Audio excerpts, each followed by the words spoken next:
मार्च 2018 Dubai. रात के 11 बज रहे थे। दुबई इंटरनेशनल एयरपोर्ट का वीआईपी लाउंज। एसी की ठंडी हवा में सन्नाटा छाया हुआ था।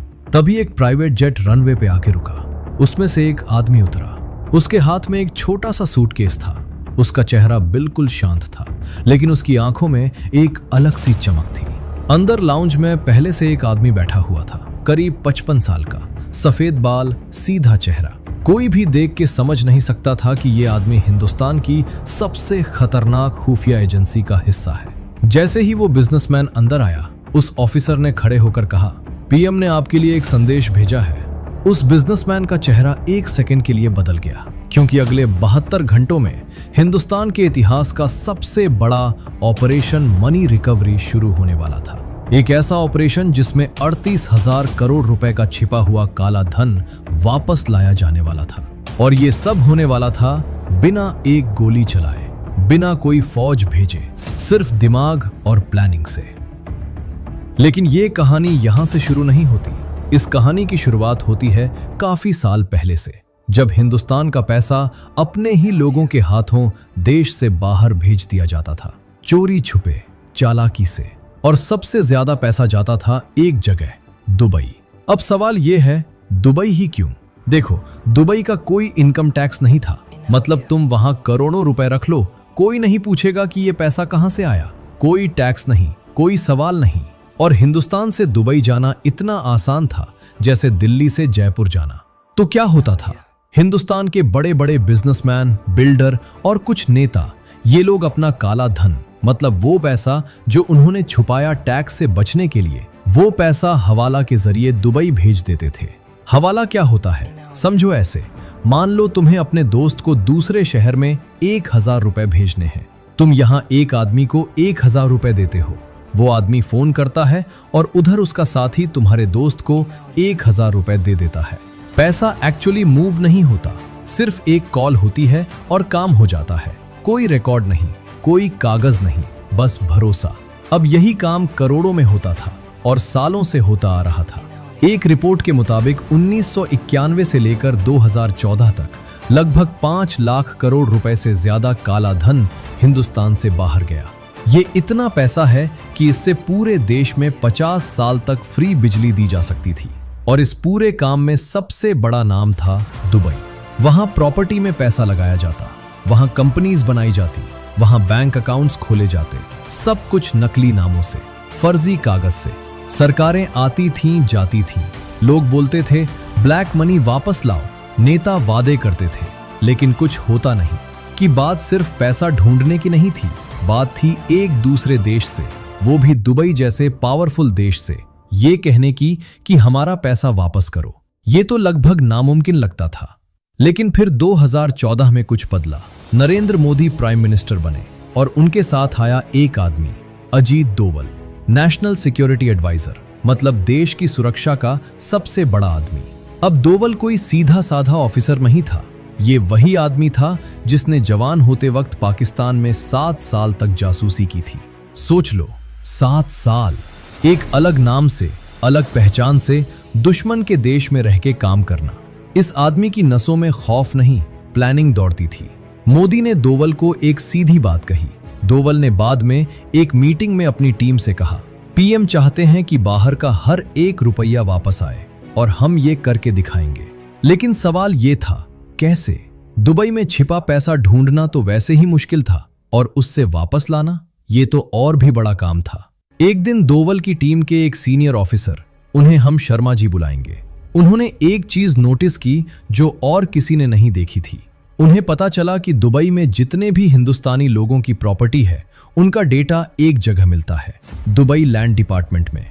हर प्रॉपर्टी का रिकॉर्ड वहां होता है, कौन मालिक है, कब खरीदी, कितने में खरीदी, सब कुछ। अब तक हिंदुस्तान के पास ये डेटा नहीं था, लेकिन अगर किसी तरह ये डेटा मिल जाए तो सीधा पता चल जाएगा कि कौन कौन हिंदुस्तानी दुबई में करोड़ों की प्रॉपर्टी लिए बैठा है। और फिर उनसे पूछा जा सकता है, भाई ये पैसा आया कहां से? लेकिन ये डेटा कैसे मिलेगा? दुबई क्यों देगा? यहां डोवल ने अपना सबसे स्मार्ट दांव खेला। उन्होंने सीधा फाइनेंस या टैक्स का रास्ता नहीं चूज किया, उन्होंने रास्ता चूज किया डिप्लोमेसी का, यानी दोस्ती का। देखो, इंडिया और यूएई के बीच काफी टाइम से अच्छे ताल्लुक थे। यूएई में 30 लाख से ज्यादा हिंदुस्तानी रहते हैं। इंडिया यूएई का सबसे बड़ा ट्रेडिंग पार्टनर था और मोदी ने पर्सनली यूएई के क्राउन प्रिंस मोहम्मद बिन जायद से, जिन्हें लोग MBZ बुलाते हैं, बहुत अच्छे रिश्ते बना लिए थे। 2015 में मोदी ने यूएई का दौरा किया था। 34 साल बाद कोई हिंदुस्तानी PM वहां गया था। इस दौरे में दोनों देशों के बीच काफी एग्रीमेंट्स हुए, लेकिन एक एग्रीमेंट था जो सबसे अलग था, इंफॉर्मेशन एक्सचेंज एग्रीमेंट। इसका मतलब था कि दोनों देश एक दूसरे को फाइनेंशियल जानकारी दे सकते हैं, टैक्स चोर के बारे में इंफॉर्मेशन शेयर कर सकते हैं। ये थी वो छोटी सी चीज जिसने पूरा खेल बदल दिया। समझो ऐसे, पहले दुबई का दरवाजा हिंदुस्तान के लिए बंद था। इस एग्रीमेंट ने वो दरवाजा खोल दिया। अब हिंदुस्तान बोल सकता था, हमें बताओ कि वहां हमारा कौन सा आदमी कितना पैसा छुपाए बैठा है। दुबल की टीम ने पहले छोटी टेस्ट की, कुछ नामों की लिस्ट भेजी यूएई को। यूएई ने वापस जानकारी भेजी और जानकारी बिल्कुल सही निकली। अब टीम को यकीन हो गया, ये फॉर्मूला काम करता है। शर्मा जी ने डोवाल से कहा, सर दरवाजा खुल गया है, अब बस अंदर जाना है। डोवाल ने कहा, तो चलो अब असली काम शुरू करते हैं। अब शुरू हुआ असली खेल। डोवाल की टीम ने एक पूरा यूनिट बनाया। इस यूनिट में थे रिसर्च एंड एनालिसिस विंग यानी रॉ के ऑफिसर्स, इनकम टैक्स डिपार्टमेंट के सीनियर लोग, एनफोर्समेंट डायरेक्टरेट के एजेंट्स और फाइनेंशियल इंटेलिजेंस यूनिट के एक्सपर्ट्स। मतलब समझो, देश की 4 सबसे ताकतवर एजेंसीज एक साथ काम कर रही थी। ऐसा पहले कभी नहीं हुआ था। पहला काम था नामों की लिस्ट बनाना। इनकम टैक्स डिपार्टमेंट के पास सालों का डेटा था। उन्होंने उन लोगों की लिस्ट बनाई जिनके हिंदुस्तान में इनकम टैक्स रिटर्न्स में दिखाया गया पैसा और उनकी असली लाइफस्टाइल में जमीन आसमान का फर्क था। मतलब आदमी दिखाता है कि साल में 10 लाख रुपए कमाता है, लेकिन दुबई में 50 करोड़ रुपए की प्रॉपर्टी है। ये तो सीधा पकड़ा जाता है। ये लिस्ट बनी, 800 से ज्यादा नाम थे उसमें। फिर रॉ ने अपना काम किया। दुबई में रहने वाले अपने सोर्सेज से, यानी छुपे हुए लोगों से, उन्होंने हर नाम की असली जानकारी निकाली। कौन सी प्रॉपर्टी है, कौन से बैंक में पैसा है, कितना पैसा है, 10 करोड़ रुपए, 50 करोड़ रुपए, 200 करोड़ रुपए, 500 करोड़ रुपए। जैसे जैसे रकमें सामने आती गईं, टीम के लोगों की आंखें फैली की फैली रह गईं। टोटल रकम थी लगभग 38,000 करोड़ रुपए। सोच लो, 38,000 करोड़ रुपए।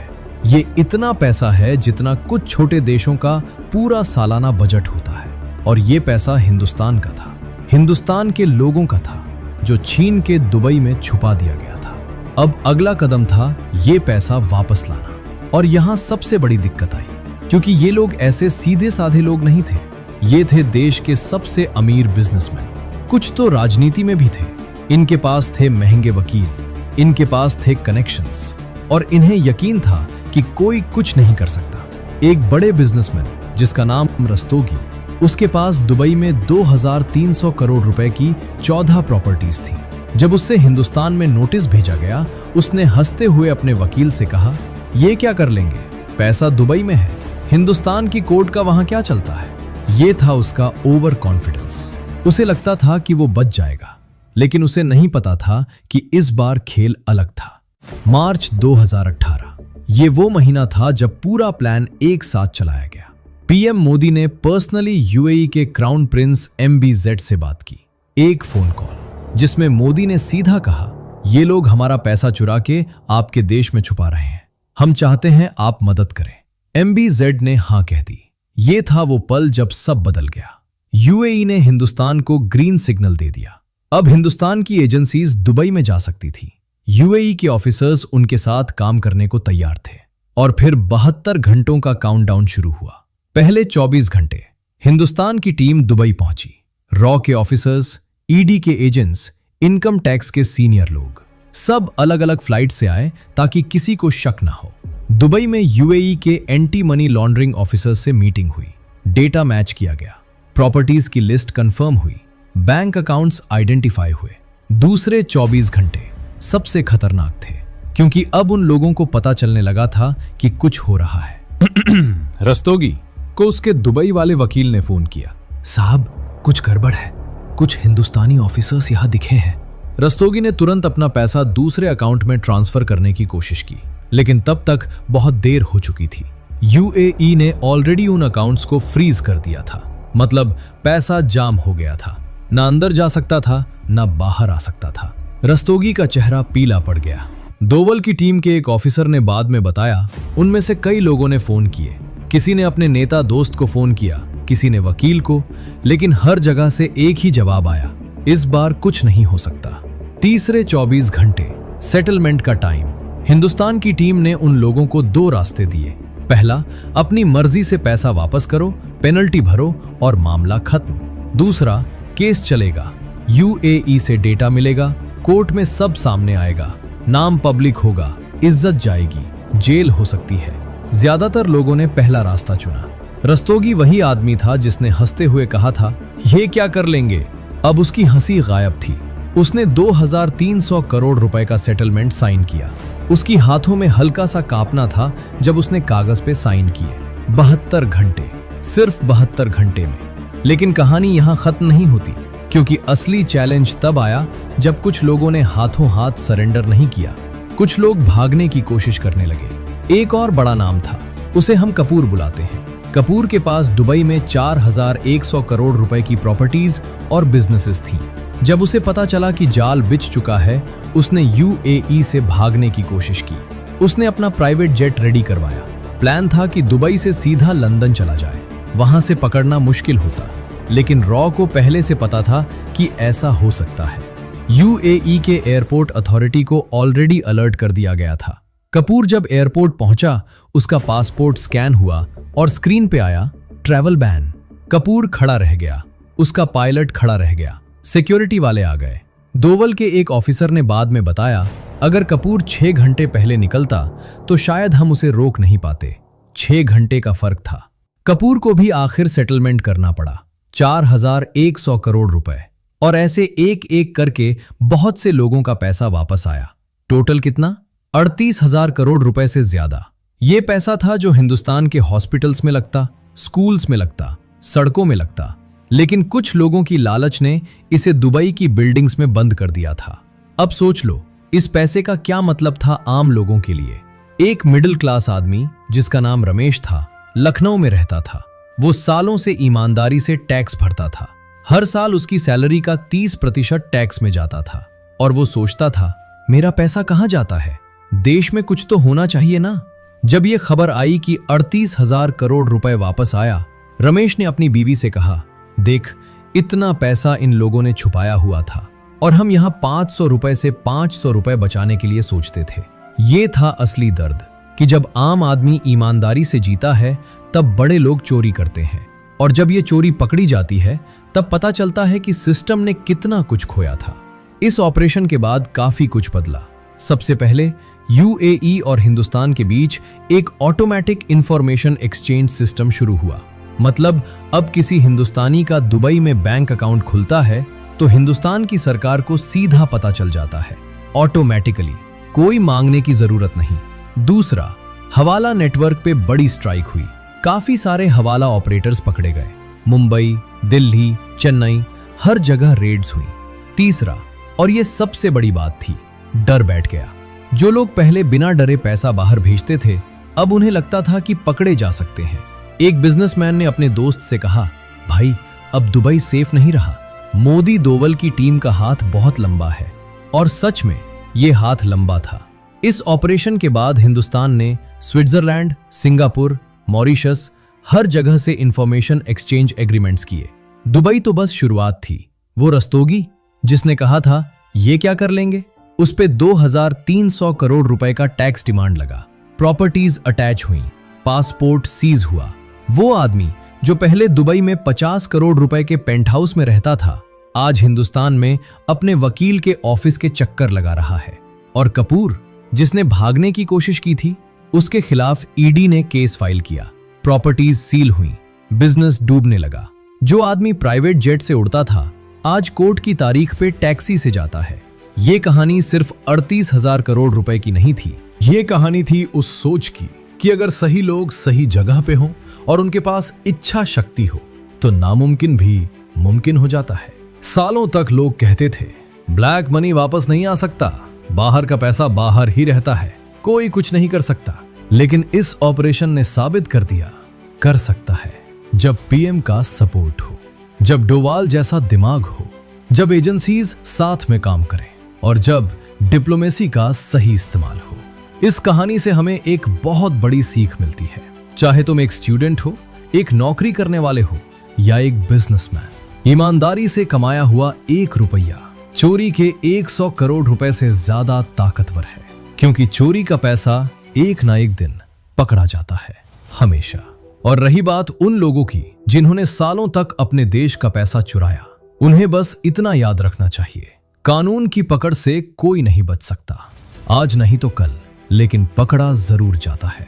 दुबई की वो चमचमाती बिल्डिंग्स आज भी खड़ी है, लेकिन अब वहां कुछ प्रॉपर्टीज के ताले बदल चुके हैं। जो पहले चोरों के नाम पे थी, अब वो पैसा हिंदुस्तान के खाते में है। और शायद यही इस कहानी का सबसे बड़ा सबक है। पैसा छुपाया जा सकता है, लेकिन हमेशा के लिए नहीं। दोस्तों, अगर ये वीडियो अच्छा लगा हो तो एक लाइक जरूर करो, चैनल को सब्सक्राइब करो ताकि ऐसे फाइनेंस और देश की सच्ची कहानियां आप तक पहुंचती रहें। हम हर हफ्ते नई कहानी लाते हैं, स्कैम्स की, स्मार्ट लोगों की और ऐसे ऑपरेशंस की जो दुनिया नहीं जानती। नोटिफिकेशन बेल ऑन करना मत भूलना। तब तक के लिए अपना पैसा संभाल के रखना।